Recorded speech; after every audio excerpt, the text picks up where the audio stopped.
Kegiatan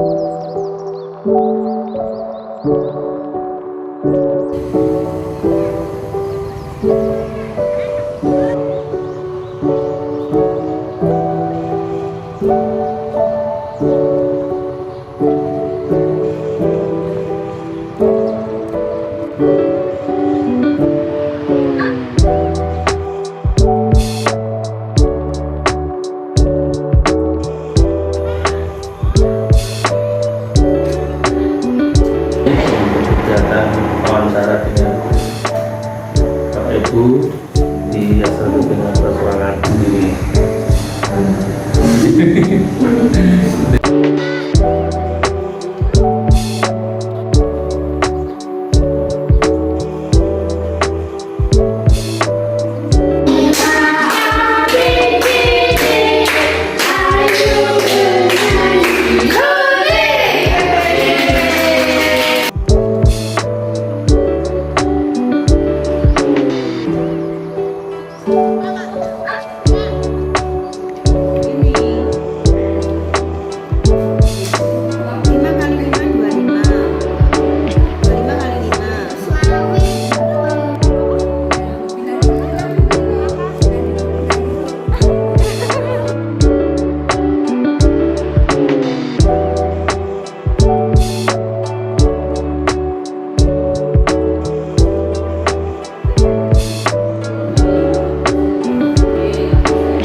Nama saya Krisinda Putri.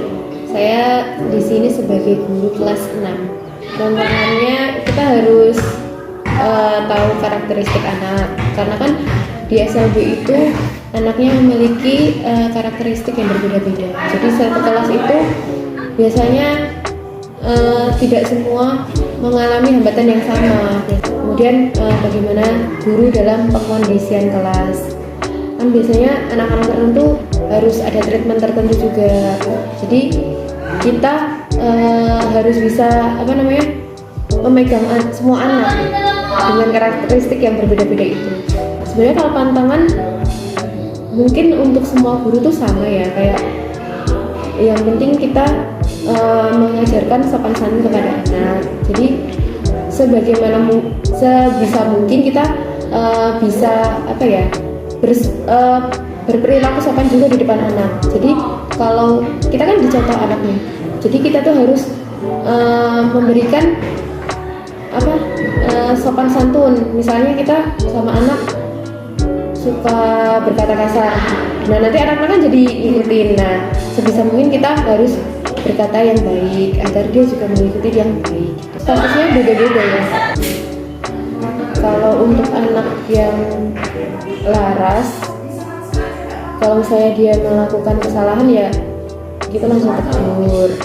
Kalau gangguan tuh nggak ada ya, gangguan tuh dari anak mungkin ya, bukan gangguan sih, tapi memang kita tuh harus bisa mengkondisikan anak kan. Jadi kan anak mungkin awalnya nggak mau masuk kelas, terus dari rumah udah bad mood dulu, nggak mau masuk kelas. Nah itu sih paling. Kalau gangguan yang lain, laporan wali murid, ya itu kan kita diadakan pertemuan dengan wali murid itu, misalnya pas penerimaan rapor atau pas nanti ada pengumuman apa gitu, kita tetap komunikasi dengan wali murid. Biasanya kalau di setiap kelas itu juga ada grup WhatsApp untuk wali murid. Jadi kita kalau mau kasih informasi tentang anak atau mungkin nanti ada keluh kesah tentang anak, kita bisa sharing lewat WhatsApp itu. Kalau fasilitas belajar itu sama, kan fasilitas itu kan mencakup kayak ruang kelas kayak gitu kan. Nah yang beda itu metode belajar dan media pembelajaran. Kan kalau tunarungu kan nggak mungkin ya kita kasih metode dengan ceramah itu kan dengan berkata-kata. Nah itu dia nggak mungkin. Nah mungkin kita kasih metode yang lain. Pendampingan khusus ada. Di sini kan ada terapis sama ada psikolog juga. Jadi kalau misalnya anak-anak yang butuh di terapis, dia nanti akan di terapis.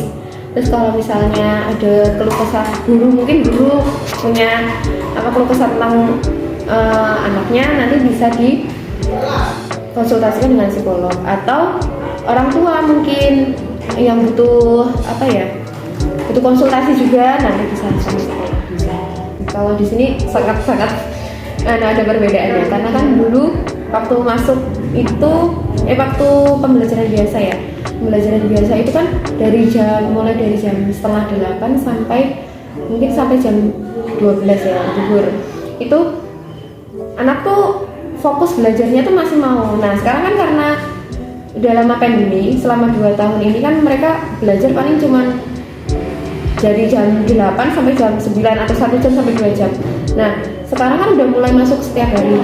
Nah anak kalau misalnya setiap hari ini sudah langsung dari jam setengah 8 sampai jam 12, mereka udah nggak mau. Makanya kan kita kasih solusi jam setengah 8 sampai jam 9 itu anak-anak pembelajaran biasa di kelas, kemudian istirahat sebentar, kemudian kita kasih program keterampilan sama program khusus. Kayak misalnya hari ini kan harusnya ada gamelan, terus kemarin ada keterampilan, terus ada pramuka, terus ada banyak program khusus.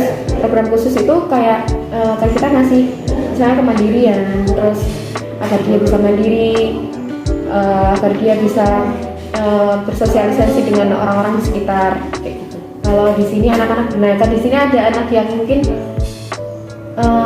untuk pakai masker ada yang nggak mau. Nah itu kita juga kadang kesulitan ya, kalau mau memaksa juga kadang kan nggak bisa ya.